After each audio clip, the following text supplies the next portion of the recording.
Welcome to just ఆమెతో Jesus. సామెతలో 10:2 నీతి మరణము నుండి రక్షించును. ఆయుష్ అనేది దేవుని చేతులను ఉంది. మనుషుడు రొట్టె వలన మాత్రం కాదు, కానీ దేవుని నోటి నుంచి వచ్చే ప్రతి మాట వలన జీవించును. మరణం కావాల్సినటువంటి రాజును దేవుడు 15 సంవత్సరాల ఆయుష్ను పొడిగించడం జరిగింది. ఆ రాజు పేరే హిజ్కియా. అయితే హిజ్కియాకు దేవుడు ఆయుష్ పొడిగించడానికి 7 ప్రధానమైన కారణాలు ఏంటంటే, దేవుని దృష్టిలో న్యాయంగా నడుచుకున్నాడు. రెండవదిగా, దేవునిపై సంపూర్ణంగా విశ్వాసం ఉంచి తన దేశాన్ని విగ్రహారాధన లేకుండా చేయడం జరిగింది.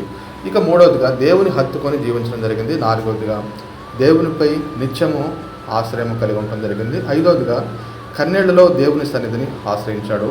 ఆరవదిగా, తన నడకను దేవుని యందు నిత్యము జ్ఞాపకం చేయడం జరిగింది. ఏడవదిగా, దేవుని కృప పొందుకొని ఆయుష్ను పొందడం జరిగింది. దేవుడు ఆశ్రయించిన వారిని దేవుని నిత్యము కాపాడువాడిగా ఉన్నాడు. హల్లెలూయా.